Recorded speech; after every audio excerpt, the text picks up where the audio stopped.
Welcome to this DDI CADcast. I'm Brad Rock. What we're going to be covering today is SolidWorks Motion, the basics. As part of this CADcast, we'll discuss what options are available for SolidWorks Motion and what packages this tool can be found in. We'll also go over how to set up a motion study. Finally, we'll go over how to obtain results from a motion study. To start, I wanted to go over what it actually takes to use SolidWorks Motion. In order to utilize SolidWorks Motion, you must either have a seat of SolidWorks Premium, or you can have a core seat of SolidWorks and also have the Simulation Professional package. So now you ask, what is SolidWorks Motion? SolidWorks Motion is an intuitive add-on which allows you to emulate interactions of objects or models within the real world. SolidWorks Motion can be used as both a qualitative tool and a quantitative tool. This means it can be used for demonstration purposes or to gain quantitative information like graphs. Important things to note about SolidWorks Motion. SolidWorks Motion does not have its own Command Manager tab, nor does it have a separate drop-down menu. Motion is dependent upon predefined conditions. In other words, if you forget to do something, SolidWorks doesn't do it for you. An example of this would be dropping a ball and not telling the ball that there's a ground it can bounce off of. SolidWorks Motion can be used for the purpose of acquiring animation, however that's not its primary goal. SolidWorks Motion is best fitted to offer a realistic representation of concepts learned in physics. So for this CADcast, I prepared an example for us. The model is that of a hinged door with an attached dashpot. The dashpot has a dampening coefficient which slows the door as it attempts to move faster. Please note that there's no one way to define a motion study. To begin, we're going to start with Study 1.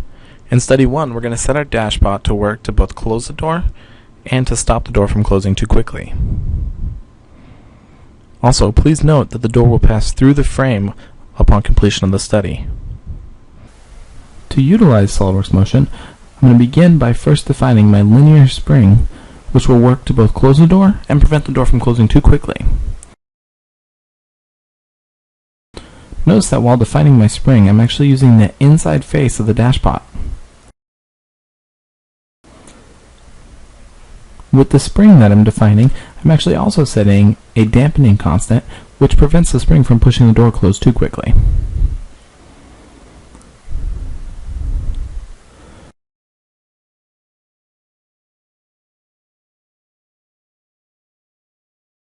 Notice here that once I've finished defining my spring, SolidWorks actually prompts me with a message that tells me the feature that I just defined isn't available within the setting I had enabled.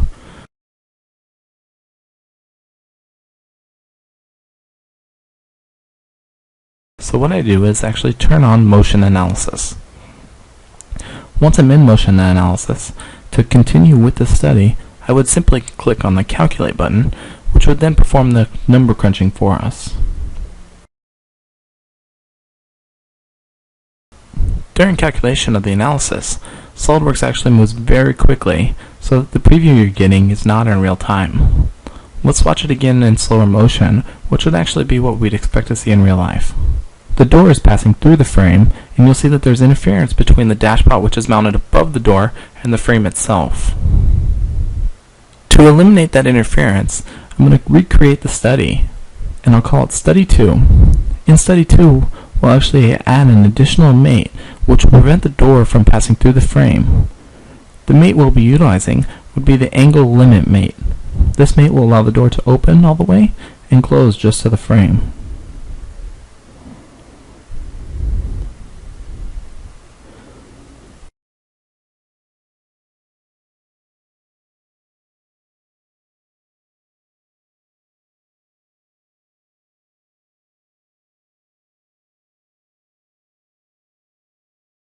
Upon inserting the mate, it is important to note that while the motion study is open, the mates that are created will only be created in the motion study. They're not actually inserted in your original model.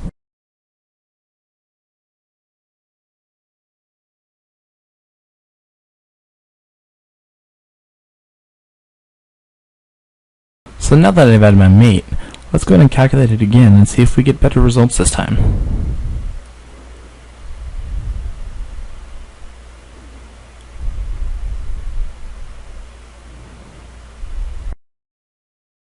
Again, while calculating, SolidWorks can move extremely quick depending on the complexity of the calculations it's completing.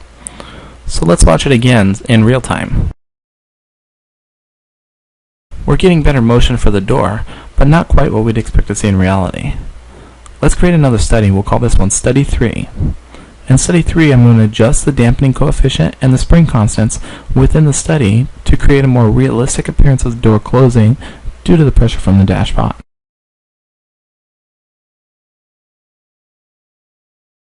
Also notice, in Study 3, that the angle limit mate will still be present due to the duplication from Study 2. To achieve more realistic values during the study, I'll utilize 10 newtons per millimeter on my spring constant and 10 newtons per millimeter per second for my dampening constant.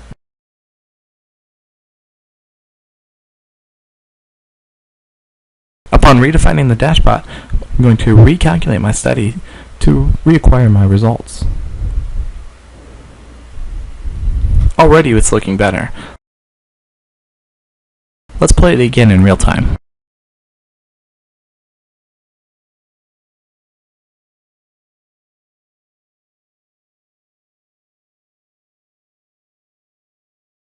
So now the door closing appears to be correct. The door does close on its own, but doesn't close too quickly. So what does this mean for us? Well, so far it looks good, but what can that actually do for us? Well, with SolidWorks Motion, you can actually extract the results in the form of a graph or in data points.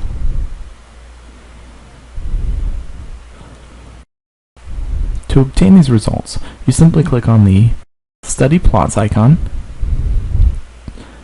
select the variable you wish to acquire. In this case, we're going to use the displacement in the Z direction.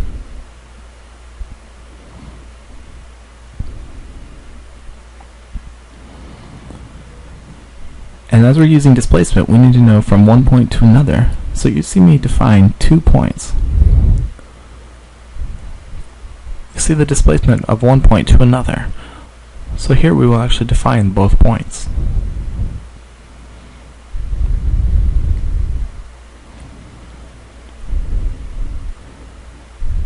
Once the results have been defined, a plot appears on the screen which provides the data which SolidWorks was able to calculate. Notice that clicking anywhere on the plot will move the animation to the point in time that was clicked.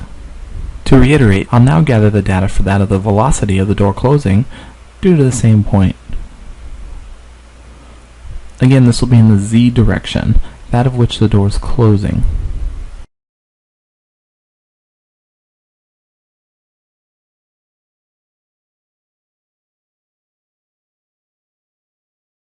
Another noteworthy feature within SolidWorks Motion is once the data has been acquired, you can export the data in CSV format, which is fairly universal. So with SolidWorks Motion, that's not it. You also have the ability to create a video of your motion study. As an additional function, enabling PhotoView 360, during the process of creating your video, you'll actually have a different render mode through the PhotoView client, which will allow you to render realistic textures and colors as well as the calculated information. Notice that we had the option to select the frame rate.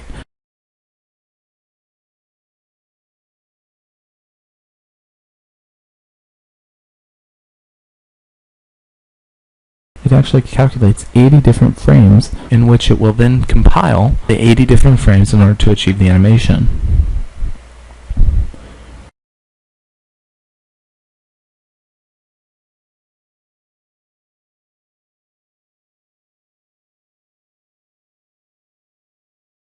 Other noteworthy motion features are exporting the analysis information into SolidWorks simulation.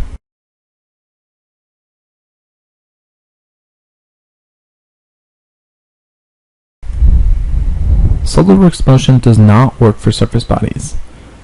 Any surface bodies must be turned into a solid before using SolidWorks Motion. With SolidWorks Motion, you can change the way SolidWorks calculates your study with the 3 different options provided. More information about those options can be found using the SolidWorks knowledge base.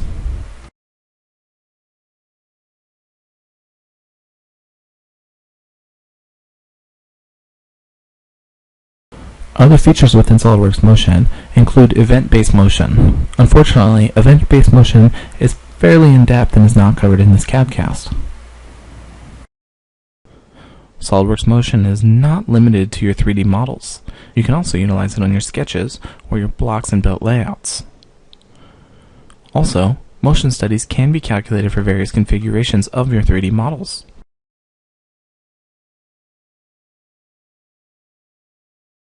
Using component contexts can be an easy way to prevent multiple objects from interfering. An example of this would be, during the door study, rather than selecting the angle limitation mate, we could have applied a component contact which would have stopped the door upon collision with the door frame. Component contacts can also be used to demonstrate friction, or they can be used to cause collisions.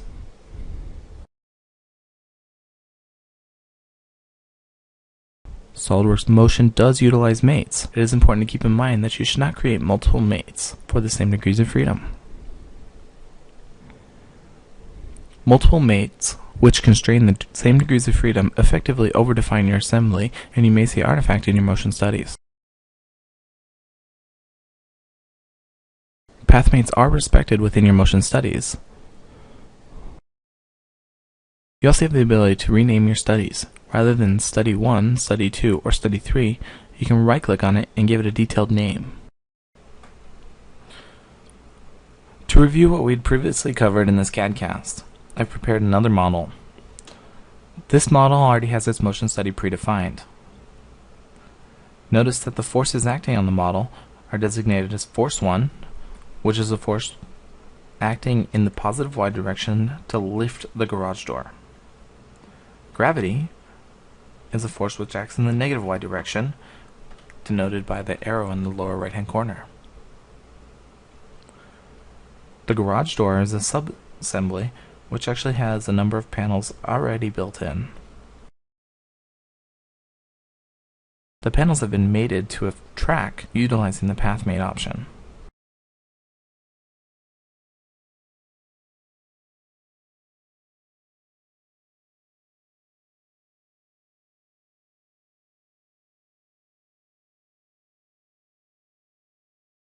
Please notice that the features on the left have all been fixed in their positions. Without fixing or without mating them properly to a plane, you'd actually see the individual parts of the model fall or continue to negative infinity. As the model's in place, let's now calculate our study. We see very clean motion of the garage door moving upwards, making contact with the end of the track, and bouncing back down. I'll play it again in slower motion.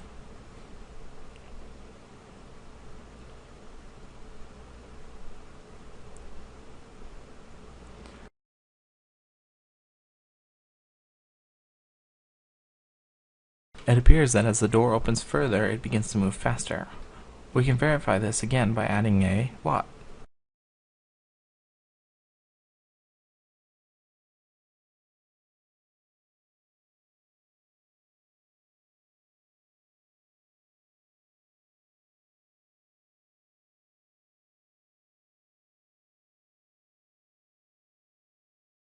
So here again with the plot, we do see that there was indeed a growing velocity. So it made contact with the end of the plate and it began to move in the reverse direction.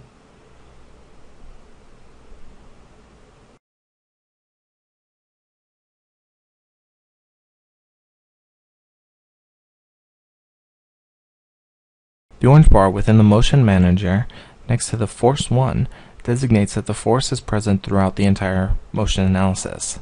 So even as the door begins to move downward, the force is still pushing upwards against the garage door. That's why in our plot that we did see at the end of the motion that the velocity continued to increase.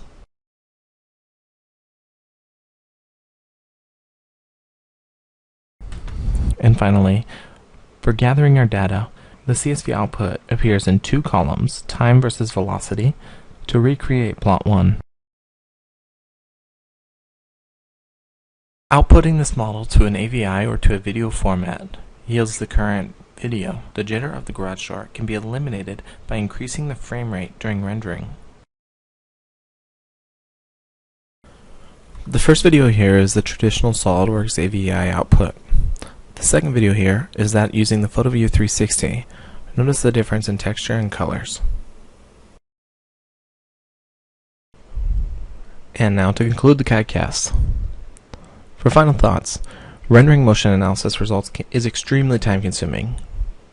PhotoView 360 doesn't hesitate to utilize all available cores.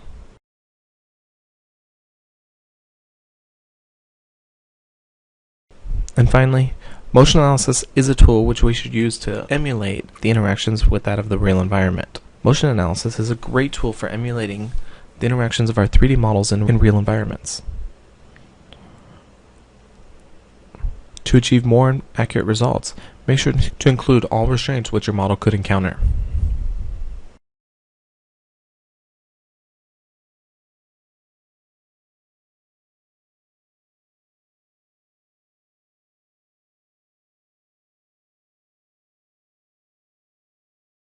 SolidWorks Motion is a simulation tool, meaning simulations can take quite a bit of time depending on the complexity of the model. It is best to use simulation best practices, which includes simplifying the model as best as possible. Thank you for watching this DDI CADcast. Please visit us at www.ddicad.com.